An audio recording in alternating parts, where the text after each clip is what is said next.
আচ্ছা, তাহলে কি করলাম, বৃত্তের বাম সাইড থেকে 7 ইঞ্চি 7.5 ইঞ্চির একটা রেখা টানলাম। এটা কম বেশি হতে পারে, তোমরা চাইলে 8 ইঞ্চি বা 6 ইঞ্চি দিতে পারো। আচ্ছা, আবার বৃত্তের ডান সাইড থেকেও একইভাবে বাঁকিয়ে 7.5 ইঞ্চি রেখা টানলাম। রেখা টানার পরে এবার, স্যার হ্যাঁ বলো। 6.5 ইঞ্চি। সমস্যা নাই, এটা খাতার পৃষ্ঠা অনুযায়ী চেঞ্জ করতে পারো। আচ্ছা, এবার দেখো, এই বৃত্তের এই অংশটা যেভাবে আছে, আমরা এই নিচের দিকটাও ওইভাবে গোলের মতো করে মিলাই দিব। স্যার হ্যাঁ বলো। এই যে আমার বৃত্তে এখান দিয়ে না 7.5 ইঞ্চি হচ্ছে না।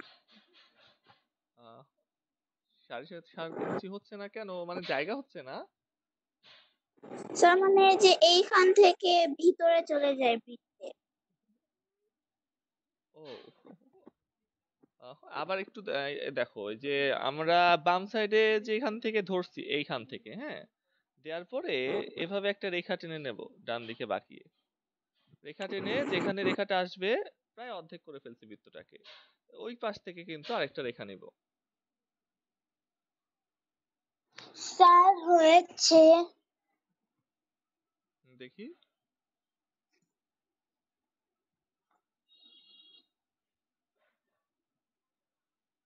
স্যার হয়েছে।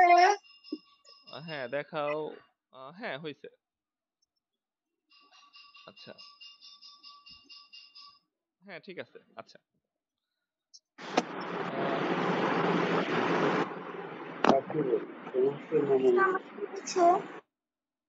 হ্যাঁ হ্যাঁ হয়েছে, বাহ সুন্দর। আচ্ছা, এবার দেখো, নানজিবা ওটা ঠিক করেছো? স্যার প্রায় শেষ। আচ্ছা, তো এটা করার পর আমাদের মোমবাতির কাজ কিন্তু শেষ। এবার ওই যে সুতলি দিতে হবে। তো এই যে বৃত্তটা আছে, এর মাঝ পয়েন্ট আন্দাজ করব। তো আমরা তো আন্দাজ করতে পারবো যে এটা মাঝ পয়েন্ট, একেবারে 100% হওয়ার দরকার নাই, জাস্ট মাঝ বরাবর দেখা গেলেই হলো। আচ্ছা, তো এই যে আন্দাজ করলাম, করার পরে এবার যে আমরা সুতলি দেব, সেটা কিন্তু আবার সোজা দিতে যাব না। আমরা এই যে যেভাবে বাঁকাইছি না, সেভাবে বাঁকিয়ে দেব। তাহলে কি করব, এই যে সুতলি থেকে একটা রেখা বাম দিকে বাঁকিয়ে তুলে দেব। এই রেখা বরাবর আমরা চাইলে একটু আঁকায় বাঁকায় সুতলিটা দিতে পারি। স্যার বাম দিকে। এই যে এগুলা যেভাবে বাঁকাইছি না, সেভাবে এই যে এগুলা, এই রেখা যেভাবে বাঁকানো হয়েছে, সেম টু সেম ভাবে ওইভাবে আমরা ডান দিকে উপরের দিকে একটা রেখা তুলে দিয়ে ওই রেখার আশপাশ দিয়ে আমরা সুতাটাকে একটু বাঁকায় চাইলে দিতে পারি। ঠিক আছে? তাহলে কি হইলো, যে আমাদের সবই কিন্তু বাঁকানো একদিকে, একদম এই সুতা থেকে শুরু করে সব বাঁকানো। এবং এখানে আমরা আগুন দিতে পারি, আগুনটা অবশ্যই বাঁকানো হবে। এই যে আগুন বাঁকায় দিছি, ডান দিকে বাঁকায় দিছি, যেভাবে আমরা সবগুলা বাঁকায় দিচ্ছি। তোমরা কি এটা বুঝতে পারছো? স্যার আমারটা হয়েছে। হ্যাঁ দেখি।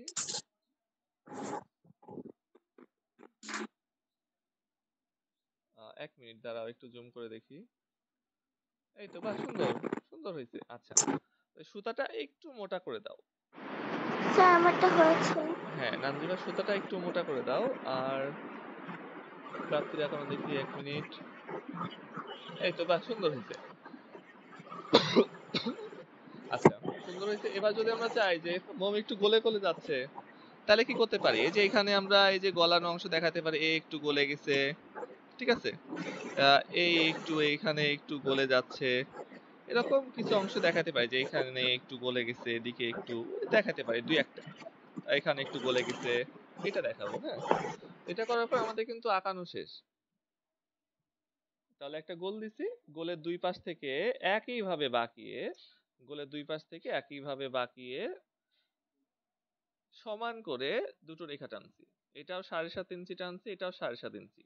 যদি এটা 6 ইঞ্চি টানি, তাহলে এটাও 6 ইঞ্চি টানার পরে নিচের দিকটা গোলের মতো করে মেলাই দিছি।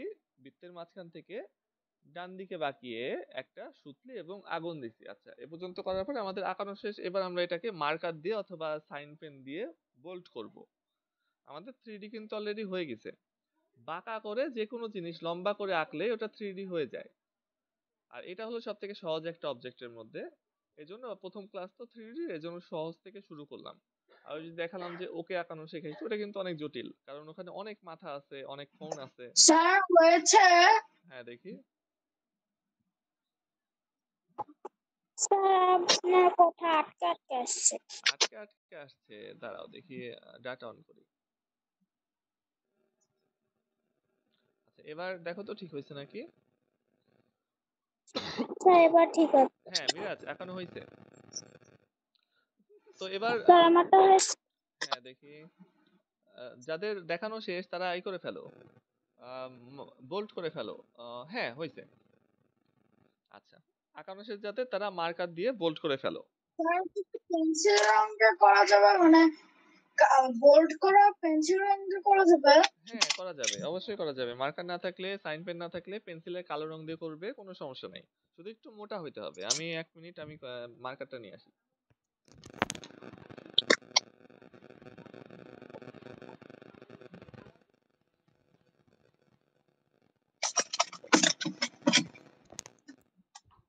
ওকে, আচ্ছা আমি নিয়ে আসছি। এবার মার্কার দিয়ে বোল্ড করে দিব। আচ্ছা, এই 3D ড্রয়িং এ না যত আউটলাইন মোটা হবে তত দেখতে সুন্দর লাগবে।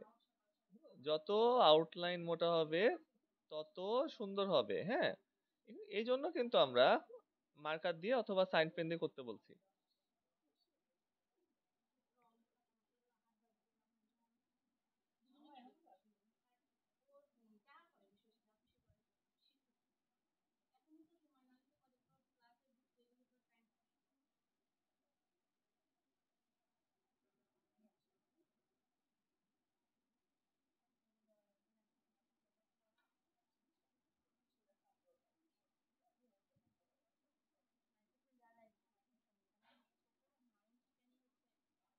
ওকে, তো আমাদের আঁকানো কিন্তু শেষ।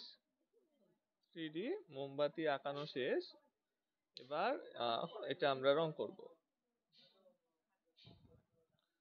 তো আমি এবার পেন্সিলের দাগগুলা মুছে ফেলছি।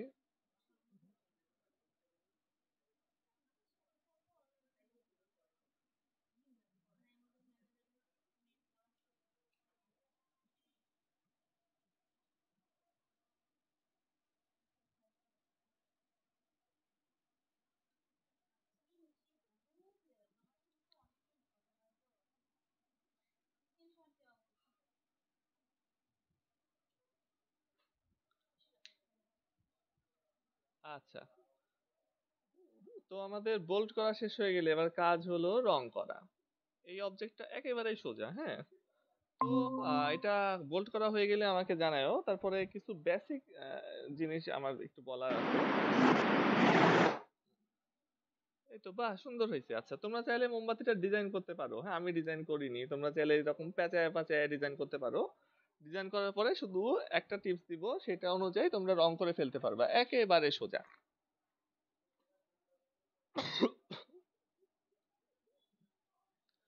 পেন্সিল রং অথবা প্যাস্টেল রং যে কোনো একটা দিয়ে করা যাবে। আমারটা অনেক বড় করে আঁকাইছি, দেখো হাতের থেকে অনেক বড়। হ্যাঁ, বড় প্যাডের কাগজ নিয়েছি আজকে।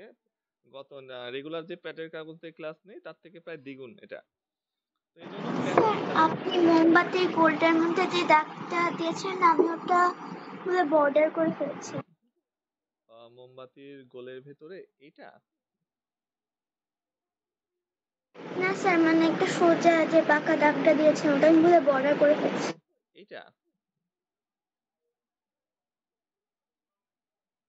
স্যার এইটা। ও আচ্ছা, সমস্যা নাই, করে ফেলছো করে ফেলছো, ব্যাপার না। ওইটা তো আমি জাস্ট বোঝানোর জন্য দিছিলাম, সমস্যা নাই। আচ্ছা, তাহলে এ পর্যন্ত কি কারো বাকি আছে? না স্যার। আচ্ছা, তাহলে এবার একটু বোঝার বিষয়। হ্যাঁ, ধরো এই মোমবাতিটা রাখা আছে, তাইলে মোমবাতিটা এমনিতেই আগুন জ্বলতেছে, তো আলোকিত হচ্ছে তাই না?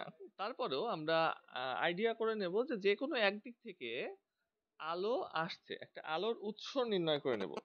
আলোর উৎস আমরা যে কোনো একদিক